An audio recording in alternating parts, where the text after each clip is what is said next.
The Millennium Era is set up so that besides the Kiryu saga, the other 4 films are all unrelated to each other. Godzilla 2000 was the first of these standalone films, but the deal that allowed TriStar to produce 1998's Godzilla would allow for sequels or other Godzilla films, and it almost gave us an American-made sequel not to 98's Godzilla, but to Toho's own Godzilla 2000. With a cast of cult favorites, we would have seen Godzilla after the defeat of Orga cross the Pacific Ocean on a path to the Hawaiian Islands. He's drawn in by something lurking deep inside a volcano, but America's military might is determined to stop him.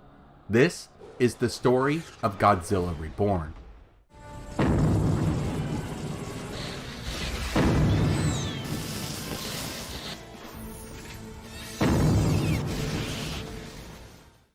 Gojira and The Return of Godzilla both had edited versions made for English-speaking audiences. This resulted in Godzilla King of the Monsters and Godzilla 1985. They would bring Godzilla to new audiences, but beyond Raymond Burr's excellent performances, the originals are much better films. But in the case of Godzilla 2000, the English version is arguably the better movie. The Japanese version felt incomplete, it was missing music and sound effects in key areas, had editing and pacing issues, and was missing exposition that included plot and social elements. If you haven't seen it, you really should watch the audio commentary for Godzilla 2000 with Michael Schlesinger, Michael Mahoney, and Darren Pascal to see all of the changes that were made. I do wish that the English version kept in the segment where we learn about the aliens' motives here on Earth, but overall, it's improved enough that Toho would go on to use it in other markets like India, and would even show it in Japan before the opening of Godzilla vs. Megaguirus. After the release of Godzilla 2000, while working on the lot, Michael would run into John Davidson, who was working as a producer for the film The Sixth Day. When he mentioned the success of the Godzilla edit, John said he was Mr. Godzilla now, and Michael replied that they should get together with another friend, Joe Dante, the director of the Gremlin movies, to do the next American Godzilla. John said, "Hey, we're there," and that was that. It all started as a joke, but the more he thought about it, the better it began to sound. He called Joe and John to see if they were really interested in such a project, and they said absolutely. So he goes in to talk with Columbia Pictures, who's with TriStar under Sony, and tries to sell them on Godzilla Reborn, with the added bonus that Toho would be supplying the monsters and the special effects. The Japanese films only cost about $10 to $12 million to make, so he thought that they could do this for around 1/6 of the cost of Godzilla 1998. Columbia liked the idea, but they needed a script if they were to go any further. Now writing, Michael thought that the problem with most of the Godzilla films is that the humans in the stories take themselves too seriously, which in turn makes the monster fights funny in comparison. So he thought that if he kept the human stuff lighthearted while keeping the monster action intact, people may laugh less at the kaiju battles, or at the very least, they'd laugh at the whole film. In another interview, he called this the Abbott and Costello meet Frankenstein rule. To tie Reborn to Godzilla 2000, the film would include Shiro Miyasaka, friend of the main character Yuji Shinoda from before.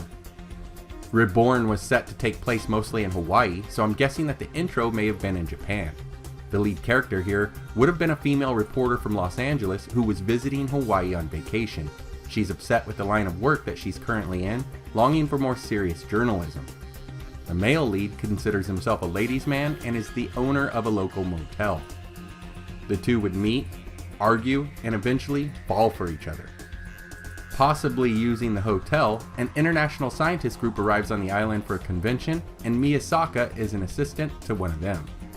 The cast descriptions were pretty colorful, you could say, with guys labeled as skirt chasers and drunks, and an army general who's described as a Bronx Jew who peppers his dialogue with Yiddish. It's all too comical for my taste, but to be fair, Michael was a comedic writer. He says that the people in the movie would bicker and banter, but in the end, they would work together for a common goal. Godzilla would appear somewhere, presumably near Japan, and make his way to Hawaii. The military would confront Godzilla, and we don't know how, but they end up killing him. Unfortunately, they would later find out that Godzilla was going to the Mauna Loa volcano because there was a new kaiju nesting inside of it. Miba, a giant bat-like creature made of molten lava. Now there's no official concept art for Miba, but the interview took place after Godzilla 2014 was released, and he compared Miba to the Muto in design, yet without legs. Though I can't help but think how much Miba has in common with Rodan, who would appear soon after in Legendary's King of the Monsters. After successfully killing Godzilla, the military would now set its sights on Miba, but they are unable to kill it. Realizing their mistake, they somehow clone Godzilla, and this clone fights and defeats Miba.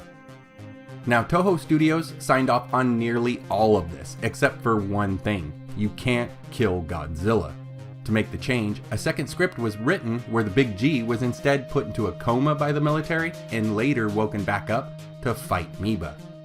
The title of the story, Godzilla Reborn, was in reference to the birth of the Godzilla clone, but even with the change, the title remained.